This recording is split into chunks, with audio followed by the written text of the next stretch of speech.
मैं आपको खुरम जरी कोई नजी उड़ी से बी बॉक्स ने आई लेबर बी बॉक्स की मनुंग द कोई सिदा हजी हजी उड़ी बी बॉक्स द कोई यावरी को हयिंग कोई यावरी अदो असिगी बी बॉक्स हयिंग कोई यावरी बी बॉक्स की मागी इक्विपमेंट्स मैम से कोई पुन जेंगमिने से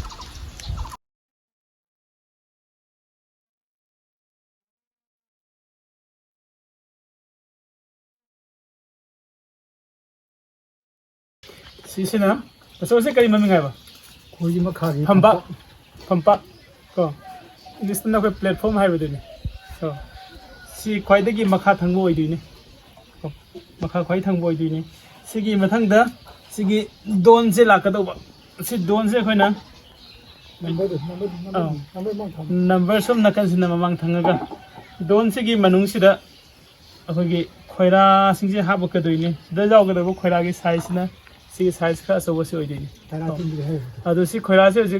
तरा तिंग दरी सिदा तरा अनि अनि तिंग कदुनी को अदुगा सा खोइना सिगी दोन सिदा खोइरा हाफम से सिसु खोइ जेंहनजरके सिगी मनुंग दे लै लै बदाचे सिदा खोइना हकगा सेमी से सा खोइना खोइरा से हाफसिलक मतम द सिदा तकलन जाना दैनि को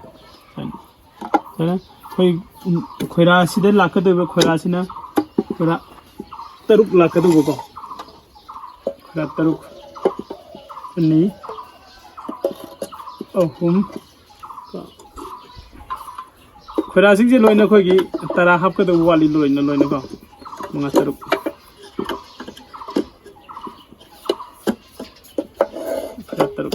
खक सिन बजावे सिम लेरे सिदा खोइगी सिगी दोन बागी मागी लेरिबा स्ट्रक्चर खोइगी सिगी बी बॉक्स की इक्विपमेंट तंखाय में लेरे अदगी नेक्स्ट खोइना मु लाकदबिसे खोइगी खोही हाफम की नसी चेंबर से लाकदो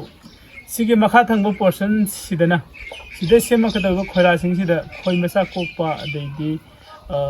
मागी खोइही थमम खोफम लोइन ओइगरनि खोइही थमम दिन नते सिदा अदुगा सि मखा थंगबसि खोइसि मसिंग फजन यामकांदा सिगी चेंबर से थंगपिगदबने सिगी चेंबर से सिदा खोइगी खोइही की लाकदबो अखोइना जुमदा हौगुम याम लोकसिलगा कईदे थंबदो अदुगी टाइम ने सिगी चेंबर से मेन ओइना सिदा लाकदो जो हयें खोइही गाकतनिको अदुगा सि चेंबर सिदा लैसिना खोइरा मंगा खतनी नखाइ दुदगी साइज से खितंग पिगिको इ साइज डिफरेंट साइज तो जिंगसे साइज दुम खरा खेने सिगी मागी डिफरेंस जिंगबि साइज खरा पिगी सिगी मरम थुलै साइज चावहन बसु याय अदुगा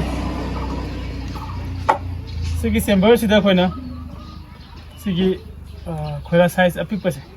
मंगा खतनी हाबिसे खोइरा सिगी दाग लेगनी को दाग लेगनी सिदा खोइना खोइरा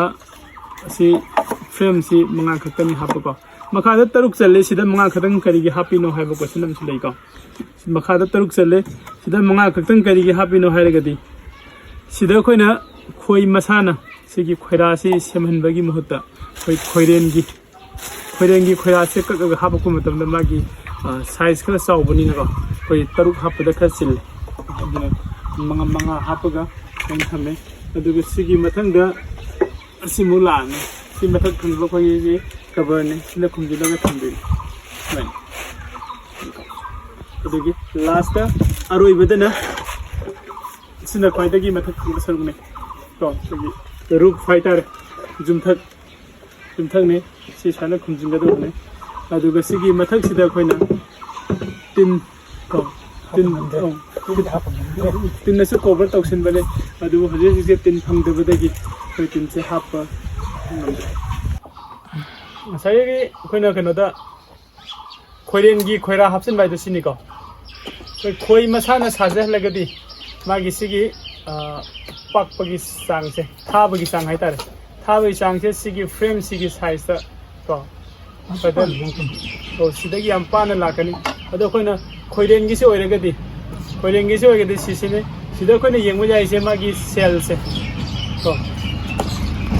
से यामना खोइ नक्सन येंगखादा मागी सेल की कनो से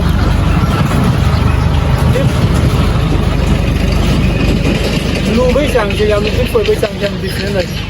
तो कोरियन की खोरा से ना मागी सेल से या याम लुबई हेले अदुगा हाइन खोई की असेंग खोरा दुना सेल से जो पेगे अदुगा खर थेन बाहाय तारे मेकेलन हारे गतिको अदाने लै अदुना खोना कोरियन की खोरा से सिनरकांदा मसागी मागी सिगी थाबै चांगसे सिदगी सिबागी पाथोरपै चांगसे सिगी मतुंगिना खोना सिदा खोरा तरुक हापकदब जगह सिदा मंगादगी हेना हापतेको तरुक हापसिल्लगदी लोइना समजिनबई फिबमदा लाई खुद कनागुम्बा खरना हंगे खोगी खोइसे फारगा थमकांदा रानी से मसा कक्कद्रा नत्रगना खोइसे रानी कमाई थमदिना नंजा अदुगी हारिबा रानी से कोई मसा कक्कोइको रानी मसा कक्कोइ रानी मनुंगदा लेगनी याम फ्रीडम मोइना रानी से थोकिदना बगे खोइना सिसे खोइना क्वीन गेट हाइना खंगनै सिदा मखुन हुलिसे सिगी मखुन से खोइना खोइगी चाउबगी साइज से ओलगा सेम खुत्प मखुन सिगी मागी होल लैसे मखुन से सिसिदा खोइगी खोइ वाकर मखै चथोकसिन तौबा चनगने अदुगा रानी सिदा थोकप चलोय चंगको चलोय को अतोपमना ड्रोन हाइना खोइगी खोइ लाबा सिंदो अदुसु आइदि मेल सिंदो खोइगी हाइन खोइगी मेल सिंसे मासु सिदा थोकप चनदे को सिदा जस्ट कनो खक्तनि चनदे से खोइगी वर्कर चनगनी द सिसे खोइना कदाइदा हापकन हाइकांदा सि मखा थंगबा पोर्शन से सिदा कना हापसिलगा थंगन सि हापसिलगांदा मनुंगदा रानी लैगरे मागी मसासिंग लोइना लैरनी थबक सुबा चरकदबा मखै सिदगी थोगा मसाइ वर्कर सिंग द संथोक सिंग सिदा लोइ तौगने अतोपा खोगी खोइरेन गुमा कैगुमा लागा सु सि मनुंगा स चंगबा अमत चलबा अदु उपु मैना थंगे हारगदी सिगी क्वीन गेट सेसु यामना इम्पोर्टेंट होय कनागुमना सिगी क्वीन गेट से एक्स्ट्रा पाम्बीरगसु खोइ तसौदगी दम फंगनी अदो खोइ सि अपुनबा पुलअप सि मागी सि पुलअप सि लोइना बॉक्स सि पुलअप सेट पुलअप हजे खोइन हाफिबा सेट मागी मखागी प्लेटफॉर्म क्वीन गेट मखागी खोगी ड्रोन को मखा थंगबा चेम्बर मथक थंगबा कन चेम्बर अदि मनुंगदा खोइन हाफिबा मखागी खोगेनदो खोइरागी फ्रेम तरुक मखा मथक खोइरागी फ्रेम मंगा अदुगा सिगी मथकी कवर मनुंगदसु मखुममजु हाबे मयाम पुलअप से सिगी पुलअप सेट सिमदा खोइना तसौना थादोइसे 2500 ता थादोइको माइ प्राइस कनागुम्बा प्राइस हंगकसिंगी अदुगा तसौना चनबा बिबॉक्स सिदा ख्वाइदगी खोइना अतैदगी डिफरेंट ओइना मेन को अइना मयामना खंगा उहनजनी से करिनो हाइकांदा ina leirike sida khogi keno ma yauri khogi ahan singna khurak usan haiba usan nama jupi yaw da su yaba mu ko haiba khurak usan se khogi sain tawraga sigi tak hajinna ba sini ko sida lai lai ba portion sin